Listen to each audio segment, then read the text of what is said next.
Assalamualaikum warahmatullahi wabarakatuh. Perkenalkan, nama saya Indah Widiarti Hafid, SPD MPD. Saya adalah salah satu dosen tetap yang berhome base pada Prodi Pendidikan Matematika, Fakultas Keguruan dan Ilmu Pendidikan Universitas Tompotika Lukbanggai. Selain mengajar pada program studi pendidikan matematika, saya juga mengajar pada program studi pendidikan fisika, mengajarkan MKDU Kimia Dasar yang merupakan bidang keilmuan saya, yaitu pendidikan kimia. Pada kesempatan ini, saya akan memaparkan salah satu mata kuliah yang saya ampu, yaitu Kimia Dasar. Berikut adalah outline materi yang akan saya sampaikan pada kesempatan ini. Yang pertama, deskripsi mata kuliah. Yang kedua, capaian pembelajaran. Yang ketiga, materi pembelajaran. Yang keempat, sistem pembelajaran atau mode perkuliahan. Yang kelima, metode pembelajaran. Yang keenam, interaksi dosen dan mahasiswa. Dan yang ketujuh, sistem penilaian. Yang pertama, deskripsi mata kuliah. Nama mata kuliah Kimia Dasar, kode mata kuliah FIS 203, bobot mata kuliah 3 SKS yang terdiri dari 2 SKS teori dan 1 SKS praktikum. Mata kuliah ini dilaksanakan pada semester gasal, tepatnya pada mahasiswa semester 1, dan merupakan mata kuliah wajib yang harus diprogramkan pada program studi pendidikan fisika Fakultas Keguruan dan Ilmu Pendidikan Universitas Tompotika Lukbanggai. Mata kuliah ini mempelajari prinsip-prinsip dasar ilmu kimia yang digunakan sebagai dasar untuk mempelajari ilmu-ilmu selanjutnya yang berkaitan dengan kimia. Materi yang disampaikan akan meliputi struktur atom, struktur molekul dan sistem periodik unsur, stoikiometri, larutan, kimia karbon, persamaan gas ideal, termodinamika kimia, kinetika kimia dan faktor-faktor yang mempengaruhi laju reaksi, kesetimbangan kimia, serta faktor-faktor yang mempengaruhi arah pergeseran kesetimbangan kimia. Yang kedua, capaian pembelajaran. Adapun capaian pembelajaran mata kuliah ini sesuai dengan RPS. Yang pertama, mahasiswa mampu menggunakan prinsip-prinsip dasar ilmu kimia sebagai dasar dalam mempelajari ilmu yang berkaitan dengan kimia. Yang kedua, mahasiswa mampu melakukan perhitungan-perhitungan dasar kimia. Yang ketiga, mahasiswa mampu membuktikan teori-teori kimia berdasarkan percobaan. Yang ketiga, materi pembelajaran. Adapun materi yang akan dipelajari selama 16 kali pertemuan pada mata kuliah ini, yang pertama kontrak perkuliahan dan pengantar dasar konsep kimia. Yang kedua, struktur atom, struktur molekul, dan sistem periodik unsur. Yang ketiga, stoikiometri. Yang keempat, larutan. Yang kelima, kimia karbon. Yang keenam, gas ideal. Yang ketujuh, termodinamika kimia. Yang kedelapan, kinetika kimia. Dan yang kesembilan adalah kesetimbangan kimia. Adapun referensi yang saya gunakan dalam proses pembelajaran mata kuliah Kimia Dasar ini menggunakan buku, modul ajar, diktat, dan juga jurnal-jurnal yang berkaitan dengan mata kuliah Kimia Dasar. Yang keempat, sistem pembelajaran atau mode perkuliahan. Sistem pembelajaran yang saya lakukan 90% adalah pembelajaran secara luring atau tatap muka di dalam kelas. Dalam proses pembelajaran, saya selalu mengawali dengan review materi sebelumnya atau dikenal dengan apersepsi. Selanjutnya masuk pada materi inti dengan mengaitkan materi dengan contoh-contoh yang ada pada kehidupan sehari-hari. Kemudian saya melakukan tanya jawab antara saya dengan mahasiswa, sekaligus memberikan penguatan atas jawaban mahasiswa terkait pertanyaan dan soal-soal yang mereka kerjakan. Yang kelima, metode pembelajaran.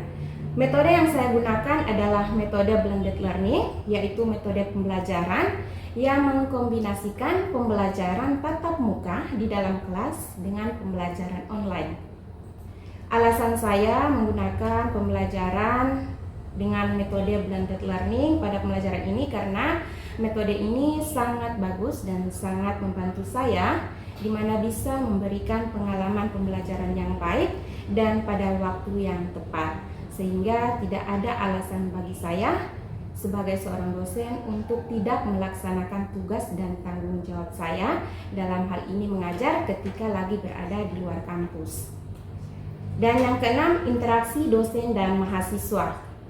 Di sini saya lakukan melalui 3 cara, yaitu menggunakan aplikasi. Yang pertama, eKampus Untika, yang kedua Zoom Meeting, dan yang ketiga adalah WhatsApp. Yang pertama, eKampus Untika saya gunakan untuk penginputan materi dalam setiap kali pertemuan, tugas-tugas, presensi atau kehadiran mahasiswa dalam setiap kali pertemuan, dan juga penginputan nilai akhir mahasiswa. Yang kedua, menggunakan Zoom Meeting. Saya gunakan sebagai media visual pembelajaran secara online, di mana ketika kondisi tidak memungkinkan untuk melakukan perkuliahan secara luring atau tatap muka di dalam kelas. Dan yang ketiga, menggunakan WhatsApp. Di sini WhatsApp saya gunakan sebagai media pendukung diskusi antara saya dengan mahasiswa ketika lagi berada di luar kegiatan perkuliahan berlangsung, sehingga ketika ada kendala atau masalah yang dihadapi oleh mahasiswa dalam penyelesaian tugas-tugas mereka bisa langsung ditanyakan melalui chat pribadi atau WhatsApp. Kemudian yang terakhir adalah sistem penilaian, di mana pada mata kuliah ini saya memberikan bobot penilaian kehadiran 20%, keaktifan 30% meliputi keaktifan dan afektif mahasiswa baik dalam ruang kelas, Zoom meeting maupun dalam ruang laboratorium. Karena pada mata kuliah ini akhir perkuliahan akan dilakukan praktikum. Kemudian tugas 20%, UTS 15% dan juga UAS 15%. Sehingga totalnya adalah 100%. Baiklah, demikian perkenalan diri dan deskripsi gambaran mata kuliah kimia dasar yang saya ampuh sesuai dengan bidang keilmuan saya. Setelah ini, mari kita saksikan cuplikan kegiatan mengajar saya di dalam kelas. Selamat menyaksikan. Bismillahirrahmanirrahim. Assalamualaikum warahmatullahi wabarakatuh. Waalaikumsalam warahmatullahi wabarakatuh. Dan selamat siang. Bagaimana kabar kalian hari ini? Baik. Baik sehat semua ya? Ya, sebagai umat yang beragama, tentunya kita bersyukur kepada Tuhan Yang Maha Esa, Allah Subhanahu wa Ta'ala, karena masih memberikan nikmat yang panjang, nikmat sehat, sehingga kita dapat berkumpul di tempat ini guna melaksanakan tugas dan tanggung jawab kita ya. Dalam hal ini perkuliahan tatap muka. Sekarang kita masuk pada pertemuan ke-14, membahas materi terkait keseimbangan kimia. Bisa dilihat di sini ya, di slide jelas tulisannya? Oke, namun sebelum masuk pada materi kita hari ini, keseimbangan kimia, Ibu mau mereview kembali terkait materi yang sudah Ibu ajarkan pada pertemuan sebelumnya ya. Ada yang masih ingat tentang pengertian laju reaksi? Oke, Zulfikar. Jadi laju reaksi itu ukuran seberapa cepat atau lambat suatu reaksi kimia berlangsung. Oke, bagus sekali. Ada yang lain? Reaksi itu seberapa cepat reaktan berubah menjadi produk. Seberapa cepat reaktan berubah menjadi produk. Nah, di dalam laju reaksi ada rumus persamaan laju reaksi. Ada yang masih ingat rumusnya? Siapa? Oke, kita rumusnya? Rumus laju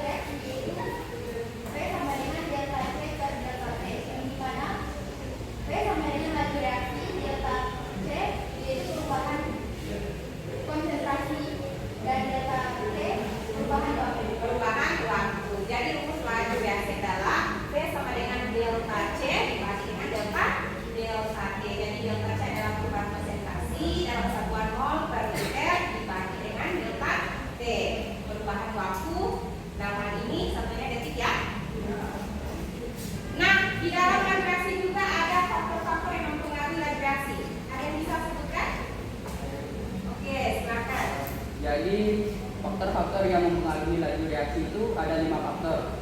Yang pertama itu suhu, yang kedua itu luas permukaan, yang ketiga itu konsentrasi, yang keempat itu tekanan, dan yang kelima katalis. Oke, jadi ada 5 faktor ya yang mempengaruhi laju reaksi. Nah, sekarang kita masuk pada pokok bahasan kesetimbangan kimia ya. Nah, tujuan pembelajaran kita hari ini yang pertama, mahasiswa mampu menjelaskan definisi kesetimbangan kimia. Mahasiswa mampu membedakan keseimbangan reversibel dan irreversibel. Kemudian mahasiswa mampu membedakan keseimbangan homogen dan heterogen. Dan yang terakhir adalah mahasiswa mampu menghitung tetapan keseimbangan, konsentrasi dan juga tekanan. Coba lihat gambar yang ada pada slide. Pernahkah kalian naik jungkat-jungkit?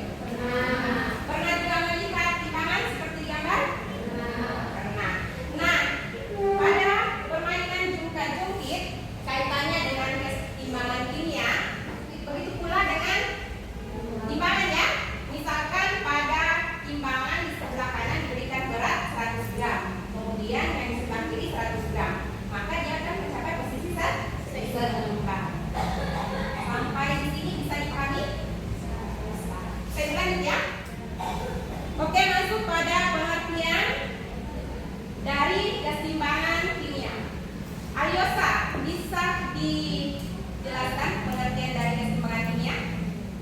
Keseimbangan kimia itu adalah keadaan dalam reaksi kimia di mana laju reaksi lain atau pembentukan produksi sama dengan laju reaksi lain atau pembentukan reakan sehingga konsentrasi reakan dan produk tidak berubah seimbang. Nah, menurut Henry Louis Leclerc, ilmuwan kimia yang dari Prancis, mengatakan bahwa apabila dalam suatu keseimbangan tindakan atau aksi, maka sistem keseimbangan tersebut akan mengadakan reaksi, sehingga pengaruh reaksi tersebut dapat diperkecil. Nah, pernyataan inilah yang dikenal dengan hukum pergeseran keseimbangan atau asas Leclerc.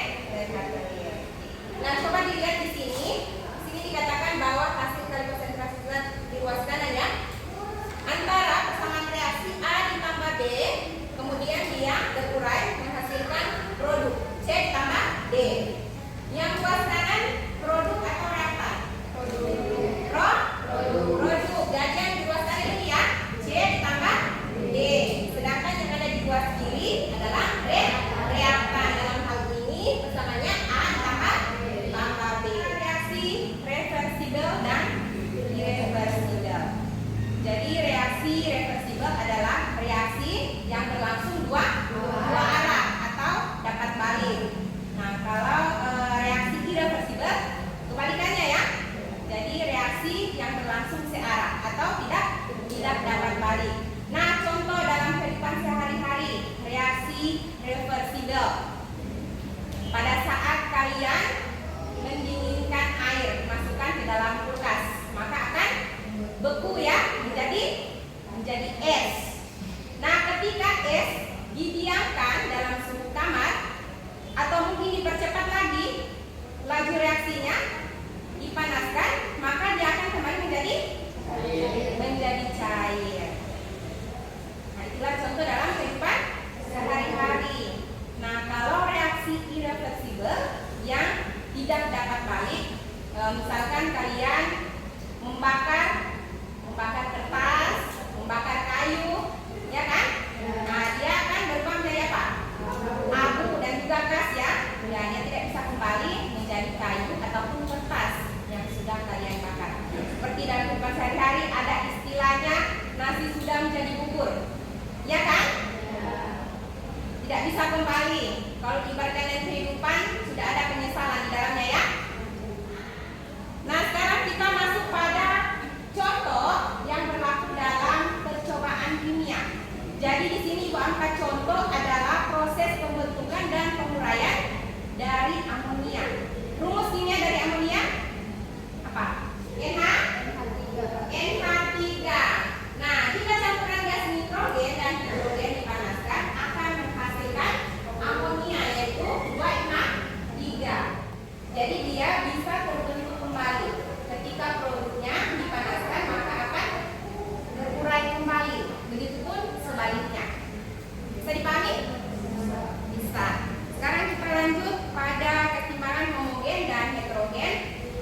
kalau untuk kesetimbangan homogen dan juga heterogen, kalau homogen berarti dia hanya berlaku satu fasa saja ya. Di kesetimbangan heterogen umumnya melibatkan komponen padat gas atau cair gas. Nah, contoh, perhatikan. Contoh kesetimbangan homogen. CO2 gas ditambah 2H2 gas menghasilkan CH3OH gas. Jadi di sini kan hanya ada satu fasa saja ya, fasa gas. Jadi dia termasuk dalam kesetimbangan homogen. Nah, sedangkan contoh kesetimbangan heterogen, lihat ada fasa solid dan juga gas. Kemudian yang persamaan reaksi kedua ada solid, ada aquos. Jadi di antara di kedua persamaan reaksi ini ada melibatkan dua fasa ya.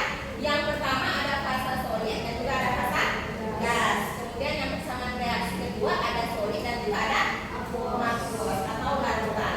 Jadi persamaan reaksi ini termasuk dalam contoh persamaan heterogen. Ada yang ditanyakan? Bisa dipahami? Bisa. Semangatnya? Nah, sekarang kita masuk pada ketetapan kesetimbangan yang dinyatakan sebagai konsentrasi molar atau Kc. Lihat di sini persamaannya. Jadi ini pemisalan ya. Pemisalan di mana n kecil, p kecil, q kecil ini adalah merupakan koefisien pemisalan. Nah, sedangkan yang a, b, c, d itu merupakan unsur atau suatu senyawa. Nah, sehingga dari persamaan ini kita mengambil contoh ini ya, persamaan reaksi secara umum. Terus kita buat sesuai dengan hukum kesetimbangan, di mana hasil kali konsentrasi zat di ruas kanan dibagi dengan hasil kali konsentrasi zat di ruas kiri dipakaikan dengan koefisien masing-masing. Jadi tinggal dimasukkan saja dalam rumus. Hasilnya seperti ini. Nah, dalam penentuan konsentrasi molar atau Kc, dia hanya melibatkan zat-zat yang berfasa gas dan juga larutan atau aquos. Ada yang mau ditanyakan? Oke, Dwi, silakan. Mengapa pada penentuan ketetapan konsentrasi hanya melibatkan fase gas dan aquos? Oke, dalam penetapan konsentrasi molar harus melibatkan komponen di mana konsentrasi dan tetapannya bisa berubah. Sedangkan pada komponen zat padat cair dan zat ini itu komponennya tekanan dan konsentrasinya itu sulit untuk berubah secara terus-menerus. Nah, sehingga harus melibatkan fasa gas dan juga aquos atau larutan sehingga konsentrasinya bisa berubah secara signifikan. Contoh, perhatikan di sini. Tuliskan rumus persamaan ketetapan kesetimbangan Kc dari reaksi berikut.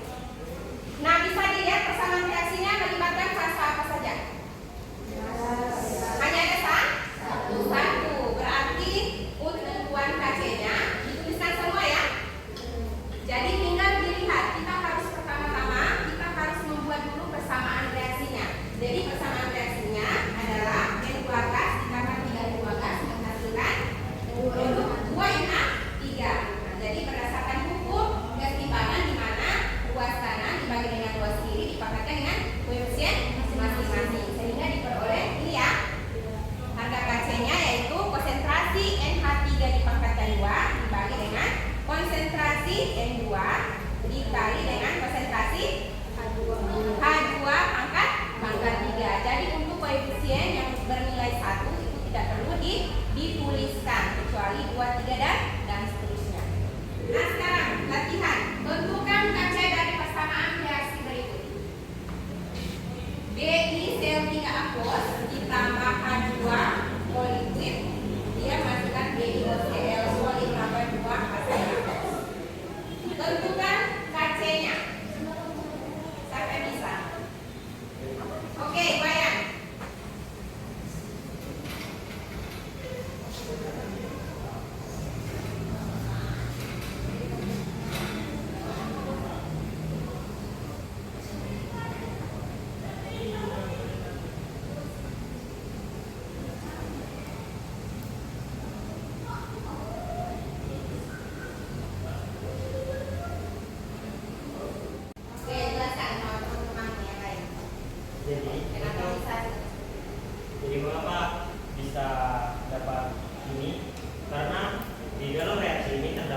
tiga fasa, yaitu fasa aqueous, liquid, dan solid. Karena fase liquid dan solid tidak diambil, jadi didapat persamaan ini,